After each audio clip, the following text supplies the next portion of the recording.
Labas visiems. Šis įrašas yra skirtas tiems, kas mokosi analizuoti astrologiją. Ir kada aš pati mokiausi astrologijos, man labai iš tikrųjų trūko tokio pobūdžio įrašų ir aš nusprendžiau juos pradėti daryti. Tai yra ne konkrečiai teorinė informacija, o praktika. Tai šį kartą įdėsiu pirmąjį savo įrašą apie man mėgstamą žmogų. Ir aš nieko jums neaiškinsiu, kodėl yra taip, kodėl yra anaip. Aš tiesiog papasakosiu, kaip aš tai matau šitą astrologiją, kodėl yra toks žmogus. Ir tiesiog tyrinėsiu jo natalinę astrologiją, jo duomenis. Ir tiesiog tai paviešinsiu, kaip aš tai darau. Ir planuoju iš tikrųjų daryti daugiau tokių įrašų, nes praktika viso ko mokyti. Todėl tiesiog žiūrėkit, stebėkit ir jeigu norėsit, pakomentuokit. Tai va, pradėkime nuo šio žmogaus, kuris man asmeniškai labai imponuoja, tai yra Muhamedas Ali. Ir Muhamedas Ali buvo boksininkas ir jo šūkis buvo šok kaip drugelis ir gelk kaip bitė. Ir šis boksininkas mano akimis ir daugeliu kitų akimis pakeitė iš dalies boksą tuo metu, todėl kad tai visų pirma tai buvo afroamerikietis ir ne visur, ne visą laiką jisai galėjo taip laisvai gauti galimybę kovoti, ne visi jį priėmė. Vis dar kai kuriuose šalyse buvo trintis tarp juodukų ir baltaodžių. Ir jisai pradėjo iš tikrųjų labai taip drąsiai kalbėti už teisę žmogui. Antras dalykas, jisai buvo išskirtinis tuo, kad, aš manau, kad nedaug, ypatingai to laiko žvaigždžių, taip drąsiai, taip ryškiai pakeitė savo tikėjimą ir pakeitė savo vardą. Tai va, tikrasis jo vardas buvo Cassius Clay. Ir šitas vardas jam iš tikrųjų šiek tiek ir pakišo koją, bet iš kitos pusės nėra nieko, iš ko jisai negalėjo išeiti. Tai va, ir gal aš kažkiek komentuosiu apie jo gyvenimą, bet tokiu atveju mes kitaip ir negalime suprasti tų ženklų, bet ten jau taip detalizuoti apie patį jį, galbūt jūs galite ir patys pasidomėti, kažkiek ir patys žinote. Tai va, aš pasakosiu tiek, kiek aš pati žinau ir mes galėsime patyrinėti. Tai va, mes ką matome? Mes matome ascendento liūtą, tai yra drąsų, ryškų žmogų. Labai iš tikrųjų matomas yra baltas mėnulis ant ascendento. Tai šis žmogus tikrai turėjo tokią šviesią, charizmatišką, energingą energiją žmonėms ir vien tik tai savo tą tokiu atėjimu į erdvę iš tikrųjų labai buvo linkęs įkvėpti, šviesti žmonės. Viena ryškiausių su Muhamedu Ali istorijų, viena iš ryškiausių yra tai, kad jisai pasipriešino eiti į karą. Ir Amerika pradėjo kariauti su Vietnamu ir pradėjo kviesti šauktinius ir kad jie eitų kariauti, ir vienas iš jų buvo Muhamedas Ali. Jis tuo metu jau buvo trečią kartą apsigynęs čempiono vardą. Man atrodo, kad trečią kartą. Ir iš viso toks įdomus sutapimas, kad jisai apsigynė savo čempiono vardą, dabar nepamenu mėnesio, Tai buvo, man atrodo, pačioje pradžioje metų, man atrodo, apie kovą ar vasarį, nu, aš pamenu, kad pradžioje metų ir už poros mėnesių e, vyko šitie procesai su karinėmis ir atsiprašau, ir su teisminiais procesais. Tai taip įdomiai, kad gavosi, kad jisai apsigynė savo čempiono vardą ir už poros mėnesių neteko visų savo apdovanojimų. Ir tai jam nesutrukdė. Ir jisai išsikovojo laisvę, išsikovojo vėl būti tuo žmogum, kuris buvo tituluojamas kaip vienas iš geriausių pasaulyje boksininkų, jis iki šiol yra tokiu skaitomas. Tai kuo jisai pasižymėjo pačiam bokse, jisai buvo tuo, kad sakė, kad jisai buvo greitas, kad jisai buvo labai labai vikrus ir labai greitas. Ir mes dabar viską pamatysime ir kodėl tai buvo. Tai ir, tiesiog jau taip iš bendrai visos astrologijos matant, ką mes matome, tai mes matome 3 planetas vandenyje ir 4, sakykime, 3 planetas ir 1 fiktyvų tašką 10 būste. Ir dėl laiko šnekant, tai jisai yra tikslus ir aš dar čia žiūrėjau vieną tokį video, kur pati mama pasakojo viešai, kad kelintą valandą jisai gimė, tai laikas yra tikrai geras, jūs jį galite patys pasižiūrėti. Ir tiesiog pradėkime.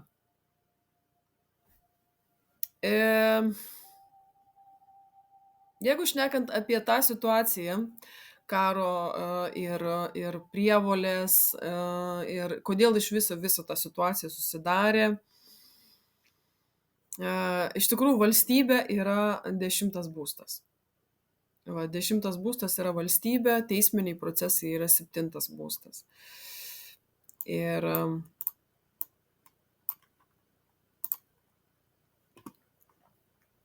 mes matome, kad 7 būsto valdovą valdo esantis Uranas 10 būste. Čia gaunasi 7, 10 formulė. Ši formulė galima interpretuoti kaip skyrybų formulę ir taipogi kaip skyrybos arba neharmoningas santykis su pačia valstybe ir įstatymu. Dar žinant tai, kad Muhamedas Ali turėjo 3 santuokas ir labai mylėjo moteris, tai šitas skyrybų aspektas tikrai jam davė. Tai ne vieną moterį ir šitas iš viso tai, kad pas jį desidentas yra valdomas Urano, kad pas jį tie santykiai tikrai buvo kartais labai labai svyruojantis. Ir mes tame 10 būste matome Saturną ir Uraną. Apart to, kad dar ten ir juodas mėnulis, bet mes prie jo prieisime. Juodas mėnulis, ir Jupiteris. Tai Uranas su Saturnu yra Kryte Jautyje.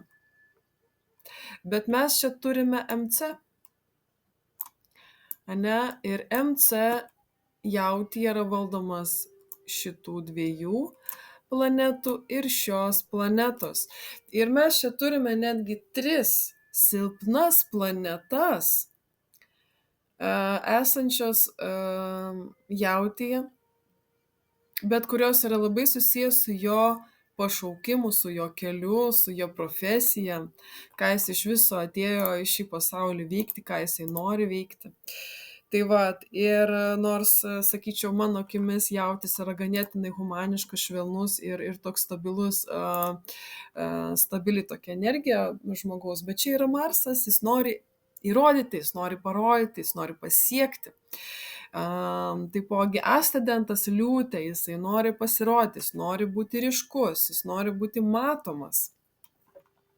Saulė šeštame būste sako apie tai, kad aš esu pasiruošęs daug padaryti, aš esu pasiruošęs labai labai stropiai eiti link savo tikslų. Čia taipogi šeštam būste yra ir sveikata, ir sveika gyvensena. Ir ką jis iš tikrųjų vat, prisižiūrėjo savo gyvenime tą discipliną iki pat, nors ir sirgdamas liga, jis vis tiek prisižiūrėjo. Tai vat, ir grįžtant atgal prie tos istorijos. Tai vat, ir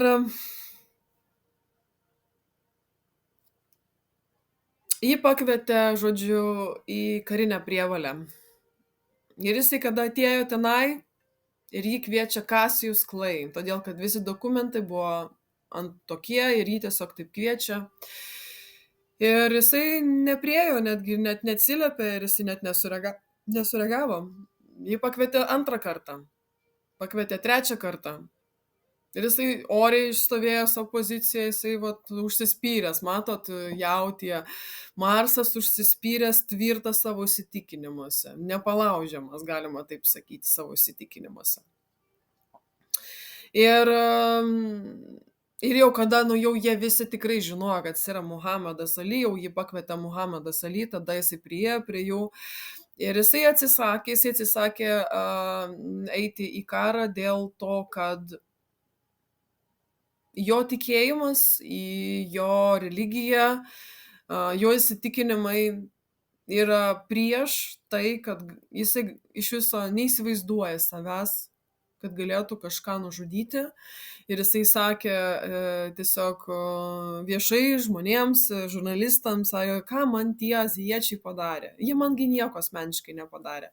Na, aišku, ten jis daug daugiau apie tai papasako, bet jisai iš tikrųjų labai labai stipriai tam pasipriešino, ko pasekoje jisai neteko visų savo titulų, jisai neteko savo boksininko licenzijos ir jisai neteko visų galimybių būti sportininku. Taip pat jam buvo duota didelė bauda finansinė, aš dabar nepamenu tiksliai sumos, bet tai tikrai buvo labai didelė tais laikais suma. Ir taipogi jam grėsė 6 metai kalėjimo už šį pasirinkimą. Ir dabar mes žiūrėkime, kas galėjo tai lemti ir turime, kur yra tie faktoriai. Tai vat, ir aš tik tai norėčiau dabar vat atidaryti struktūras ir mums reikia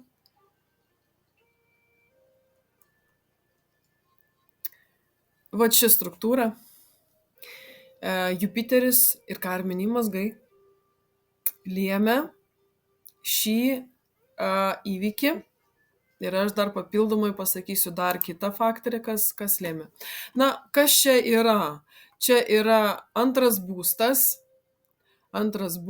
karminiai mazgai.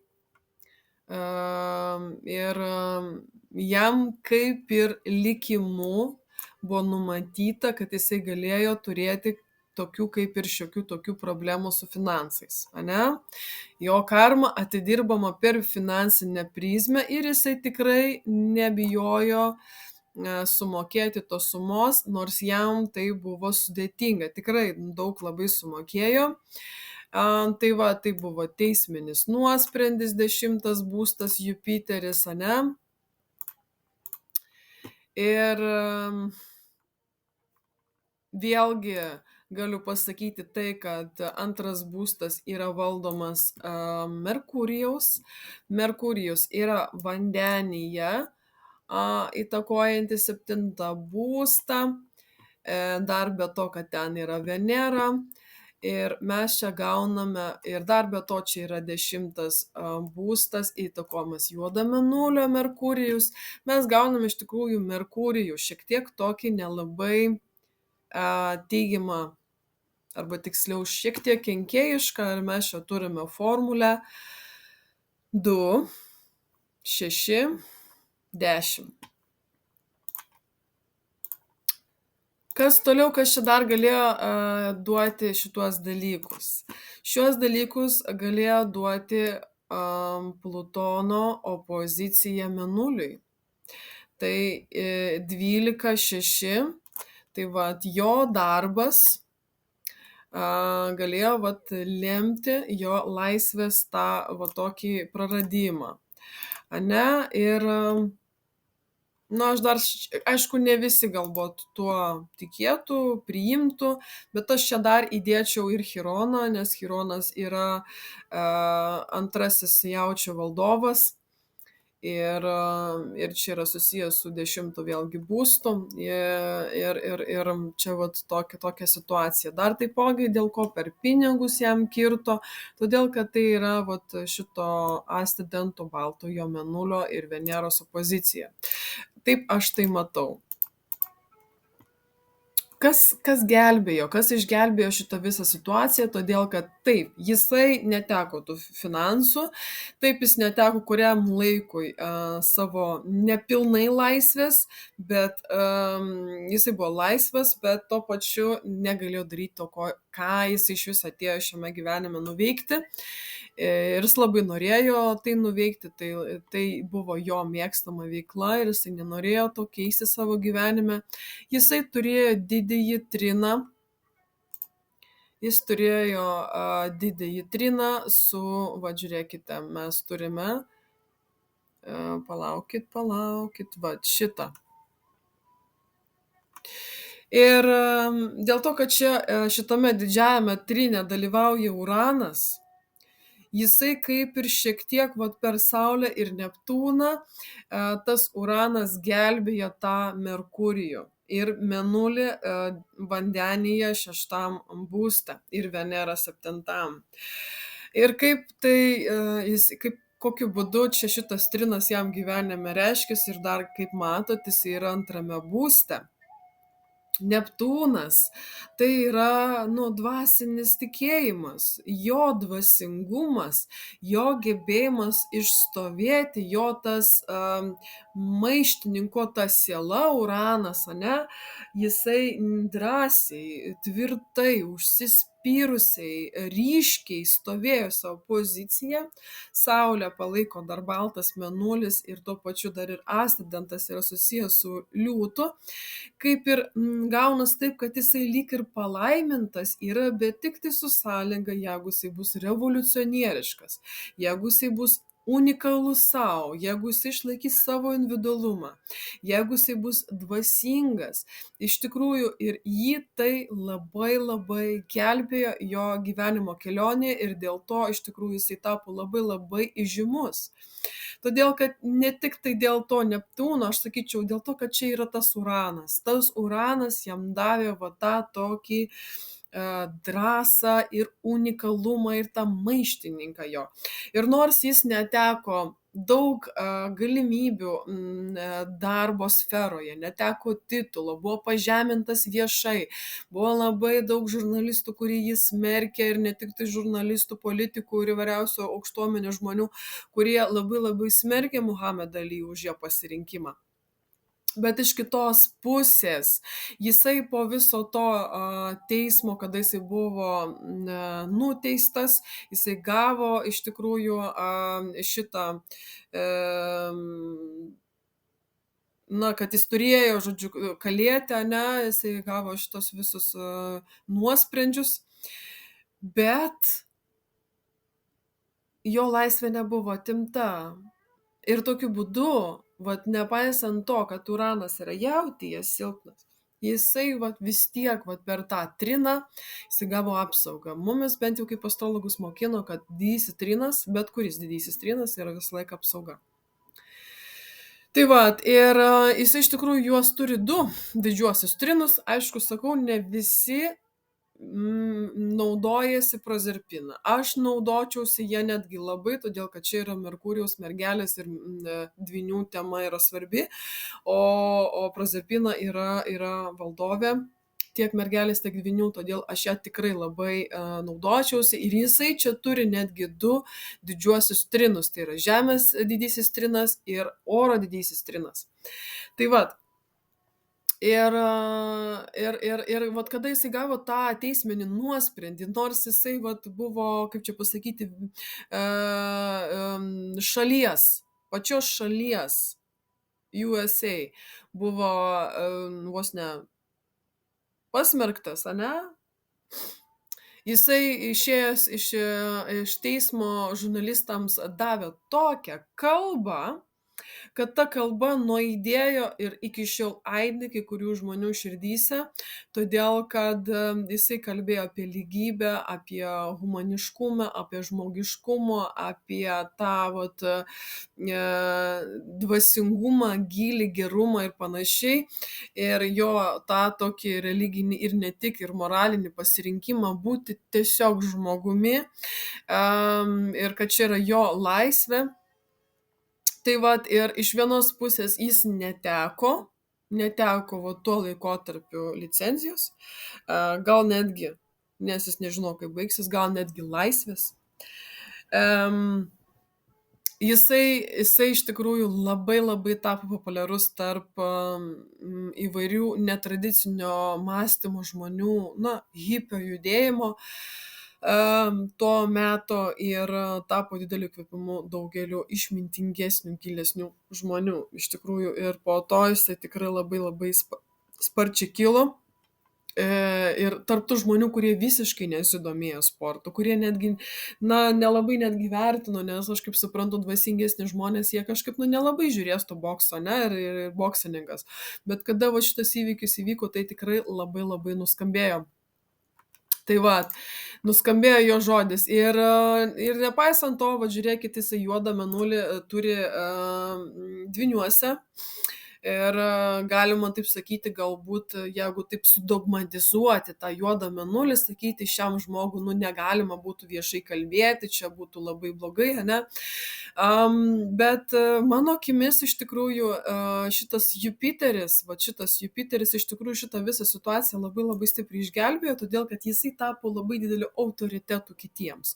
Ir žiūrėkit, nepaisant to, kad čia yra Jupiteris, vis tiek ir jisai čia yra silpnas.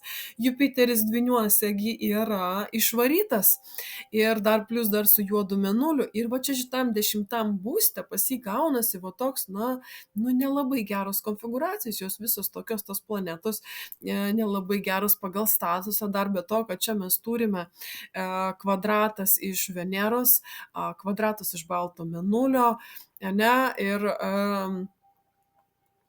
šitas Jupiteris turi kvadratą su karminiais mazgais ir yra daug tokių faktorių 10 tam būste. Jisai va tas toks priešininkas šitai valstybei, įstatymui. Ir dar įdomus dalykas, kad Amerika pati kaip ženklas yra podvynio ženklu. Toks sutapimas galbūt, ne?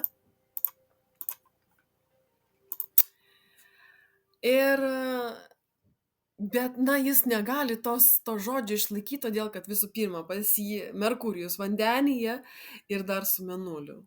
Emocionalus kalbėtojas, ane?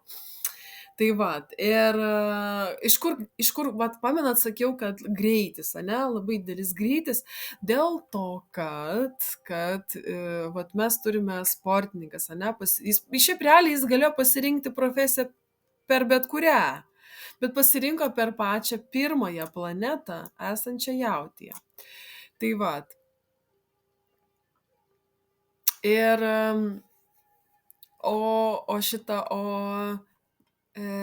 Venera yra vandenyje, įtakojama Urano. Uranas yra greitis. Yra greita ir jisai išvystė savo sistemą sporto. Jisai, tiksliau ne sistemą, o savo stilių.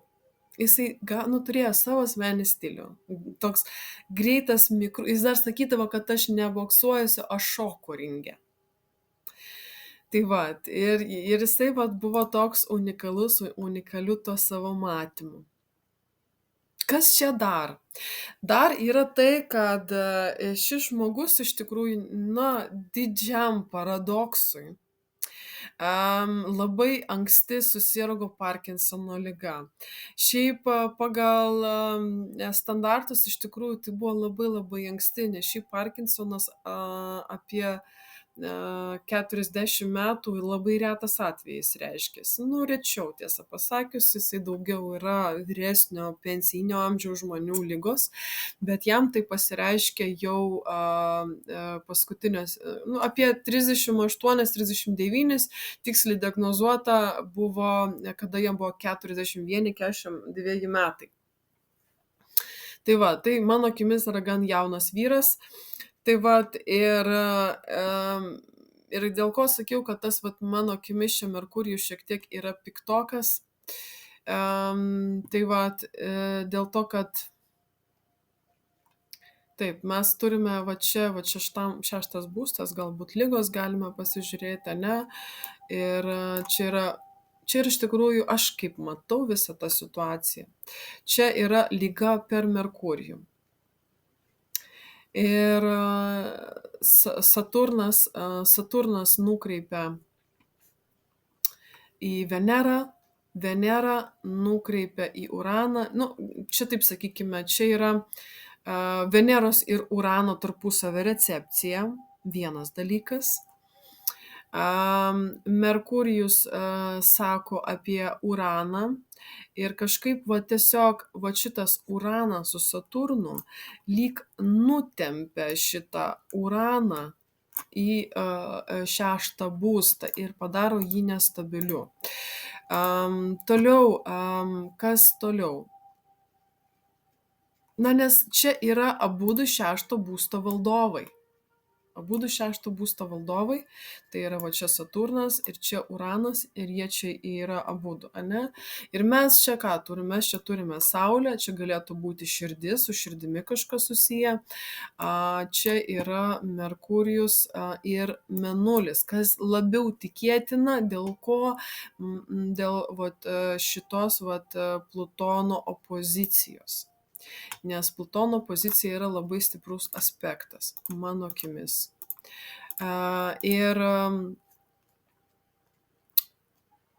Ir Merkurijus iš tikrųjų yra labai svarbi planeta, todėl kad jinai valdo netgi 3 labai svarbius būstus jo gyvenime.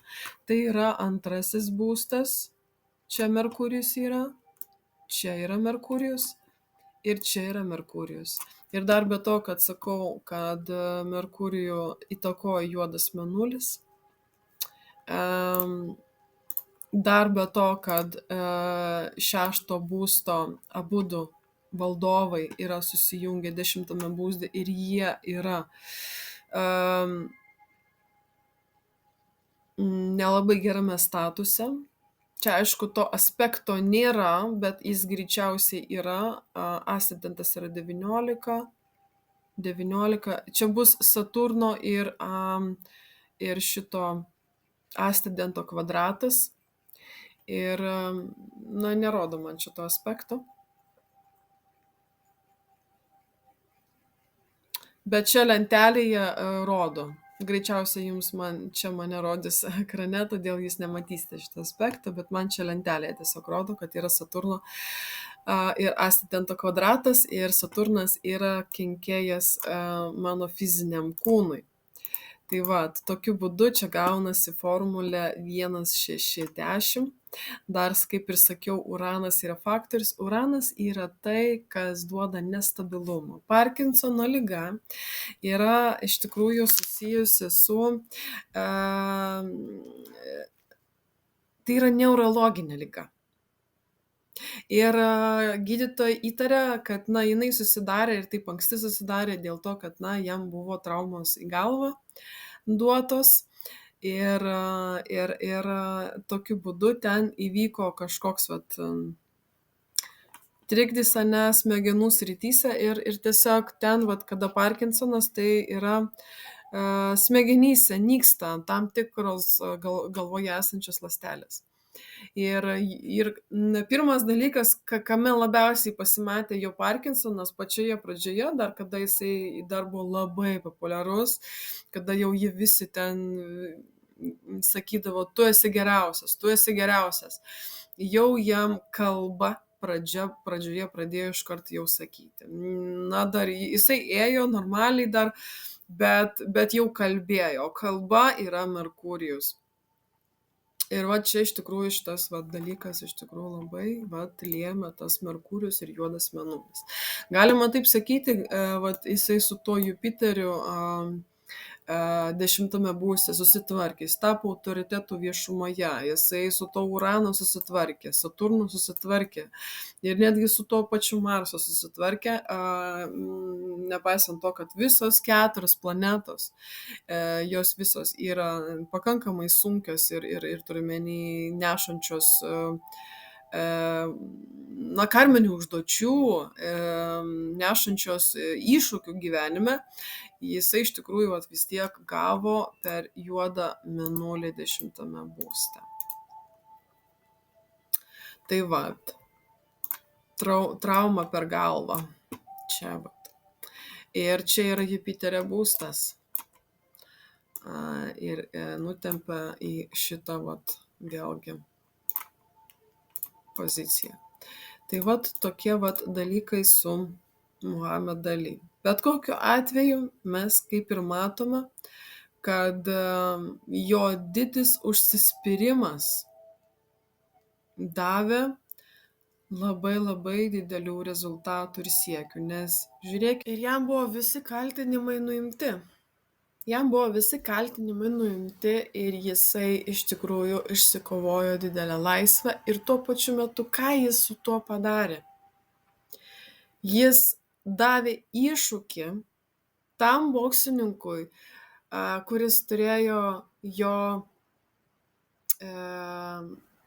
jo šitą titulą ir tuo laikotarpiu niekas netikėjo, kad jisai galėtų atsiimti tą titulą ir jisai tai padarė. Ir tai buvo didžiausia jo kova, žymiausia jo kova karjeroje, kuri padarė jam labai didelį vardą. Tai va, ir jį įsiminė kaip labai dvasingą, bet tuo pačiu užsispyrusi, siekianti savo tikslų žmogų. Tai va, ir aš kaip matau jį patį, kad jisai tiesiog jautė šitas Saturnas čia galėtų būti labai materialus žmogus, tingus, tinginystė, ne? Galbūt Uranas šitoks per daug novatoriškas, per daug laisvę mėgstantis žmogus. Bet ne, jisai buvo tikrai ryžto žmogus, valios žmogus. Ir jisai iš tikrųjų to siekė, jis tai darė ir sužavėjo visą pasaulį savo charizmą, savo asmenybę ir savo dvasingumu. Tai vat, tokiu būdu iš tikrųjų tapo vienu iš žymiausių ir stipriausių žmonių. Man atrodo, jam yra duotas titulas, aš dabar neprisimenu, pats geriausias kovotojas šio amžiaus. Atsiprašau, 20-ojo amžiaus kovotojas. Tai va, kažkur galiu suklysti. Tai va, malonaus jums žiūrėjimo šį įrašą ir iki sekančių tyrinėjimų įžymių žmonių ir kaip jie pasiekia savo šlovės.